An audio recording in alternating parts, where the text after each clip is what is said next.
Hello, everyone. On today's lesson, we're going to be covering uh, lesson 1204, similar volumes. We're going to use the principles of similarity to be able to determine the unknown volume of a solid or scale factors or one of the dimensions of the solid. Okay, let's want to see the theory behind. We can see this cuboid with sides A, B, and C, length, breadth, and height. So if the sides of this rectangular prism, aka cuboid, are multiplied by a factor of k, okay, scale factor of k, a similar prism is obtained.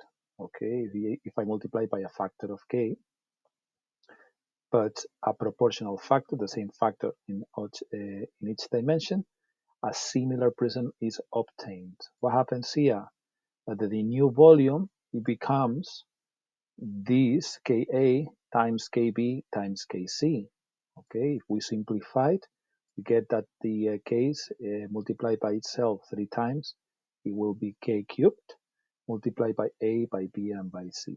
Okay, so the this can also be uh, again simplified as the whole volume multiplied by this factor to the power of 3.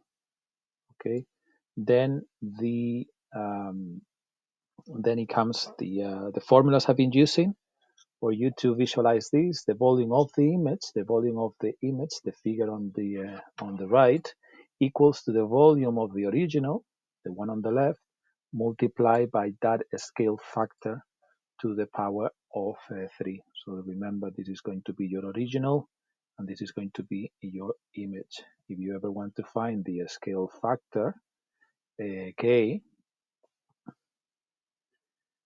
you will have to divide two dimensions, the dimension of the image, over the original. Okay?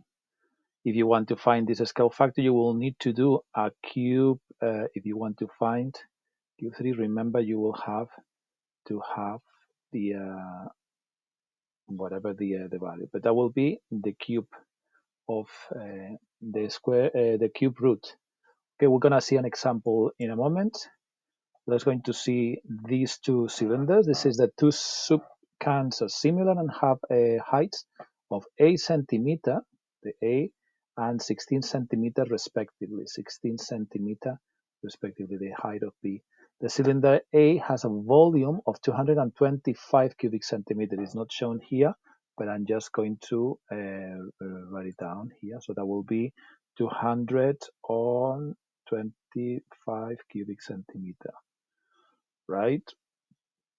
So we need to find A, the ratio of the heights, and B, the volume of B. We don't know the volume of B, but we can work the ratio of the heights. If you think about it, this ratio will be similarly like if we were finding a scale factor.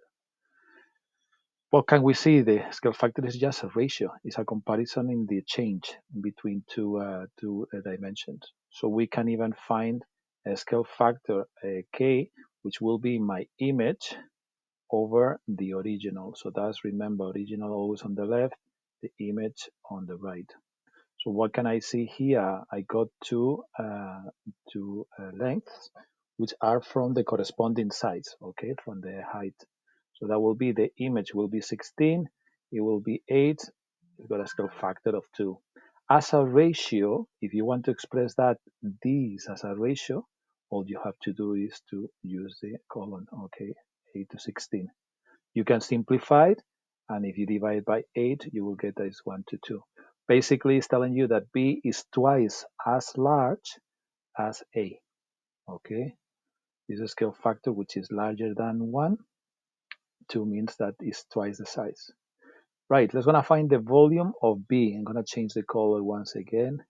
We're gonna find the volume of B. How do I do that? I can use this formula. The volume of the image equals to the volume of the original times the K3.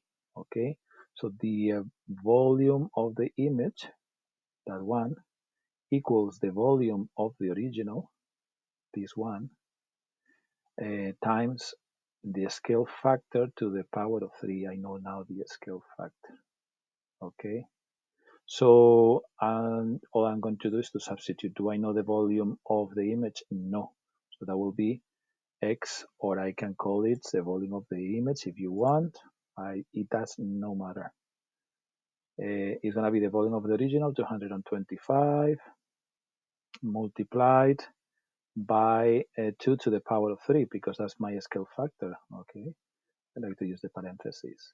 So what will be this? That will be 225. What is 2 to the power of 3? Well, it's 2 times 2 times 2, which is 2 times 2 is 4 times 2 is going to be 8. If you grab your calculator at this stage and you just multiply 225 by 8, you will get that the answer is 1,800. 1,800. 1,800 what? 1,800 cubic centimeters. We're dealing with a cube. Okay. So this is the solution. Let's see if the book agrees with us. Let me clear the annotations, and indeed, okay, this is the comparison between the two ratios, but what we are calculating is actually a scale factor. Right, next one. Two rectangular prisms have volumes of 48 cubic meter and 6 cubic meter respectively. The larger one has a length of 5 meters. Find the scale factor, okay, and B, the corresponding length of the smaller prism. Right, there is no any drawings here. You can just make them yourself. You can just get your sketches. You're gonna have to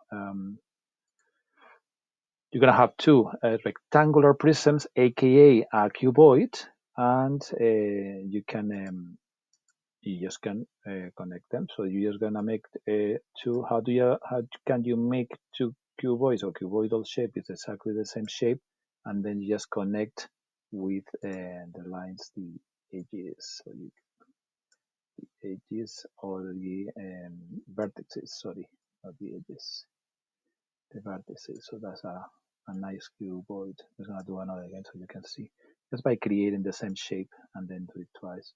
So this one is gonna be larger because we need to make a larger one, and you can do just by duplicating. So you can make this if you want, just for the illustration purpose. It doesn't have to be perfect for you, just to illustrate. You can do that. Just you don't need a ruler. It's just I'm doing just for you because I got the tools, the computer to do that. But you can do that easily yourself. This is for illustration purposes, and then I'm going to start filling up the information I've been giving with. Okay, so it's telling me that the two rectangular prisms have a volume of 48 and 6 cubic meter, 48 cubic meter and 6 cubic meter. Well, which one is going to be the one with the 48? This is going to be the 6 because it's the smallest of the two. 6 cubic meter, and the volume of this one is going to be 48 cubic meter. Good. Now, do I need any other information? Yes, the length of the larger one is going to be 5 meters, so it's going to be 5 meters here. What is the length of the smaller one? I do not know. Okay, this is 48, this is the volume, and this is the length. So I need to find the scale factor. Okay, I'm given these two units, but that belongs to the volume. So then I need to use the volume formula first. Okay, so it's telling me that the volume of the image, and which one is going to be the image? Remember, the one on the left is the original, the one on the right is the image. The volume of the image is going to be the volume of the original multiplied by the scale factor, because I'm dealing with a cube. Now it's not a single K, a single scale factor is not a square because that's the area. This is the volume, so that will be to the power of 3. But just substitute. Do I know the volume of the image? Yeah, I know it. So that's going to be 48. Do I know the volume of the original? Yes, I know it. It's 6. Do I know the scale factor, the cube of the scale factor? No, I'm going to find it now. So if I divide both sides to solve for K3, I divide both sides by 6. I will get that 48 divided by 6 is equal to K3, right? I'm just using the balance method. So what will be K3? Well, K3, as we've seen with the area, is going to be, sorry, I'm just going to take the 3. K will be the root, the cube root, okay, of 48 divided by 6. What is 48 divided by 6? Is going to be 8. Okay, so that will be the root, cube root of 8. Now the question is, what number multiplied by itself 3 times gives you 8? Well, the answer is 2. If you want to do that in the calculator, it can also be done. There is a shift, top right shift below the on button, and then you can do the it's a symbol with the cube root. So then the answer will be 2. What is 2? 2 is the scale factor. This is the K. So what is telling you that the shape on the right, okay, is twice, it's got a factor, a scale factor of 2 compared to the one on the left. You may say, well, it's not 2 because that will be 12. No, this is not an area. This is just an area will be the square anyway. This is the scale factor, and we're dealing now with the volume. Okay, so this is the answer. The scale factor is 2. So now we can calculate the length. Okay, so this shape is twice the size of this one. Just look at linear. Okay, the scale factor for a linear. This is a linear. The scale factor is for a linear, one dimension. Let's want to calculate the missing dimension. So that will be what formula you can use? The one of the length, because now it's one dimension. Okay, length of the image equals length of the original times the scale factor. Now I can do that. So the length of the image, the missing length, is going to be the length. Well, in this case, it's going to be, we know the image. The length of the original, the one here, times the scale factor, still being the same formula. Okay. Do I know the length of the image? Yes, 5. That was the longer side on the longer cuboid. What is the length of the original? I do not know. You can call it LO or you can call it X multiplied by the scale factor. What is the scale factor? The scale factor, I just found it now, 2. How do I find for the length of the original? Just divide 5 by 2, which will give you 2.5. Okay, so this length here is 2.5 what meter? 2.5 meter. Remember, scale factor has no units. The length is got units. Comprende? Well, this is the 2 examples. Remember, use just the same formula that we have been covering. It's just on the previous, the unit revision I shared with you. This the length of the image. Remember, if it's a 1 dimension, if it's 3 dimensions, the scale factor will be squared. If it's 3 dimensions, like in a volume, the scale factor will be cubed. But everything is the same. Nothing changes. Okay, nothing changes. So if you're happy and you know it and you really want to show it, just click on the link or the Go Formative. And then on a separate video, I will explain, we'll go over each and every one of these exercises. Thank you for your attention. Have a great lesson.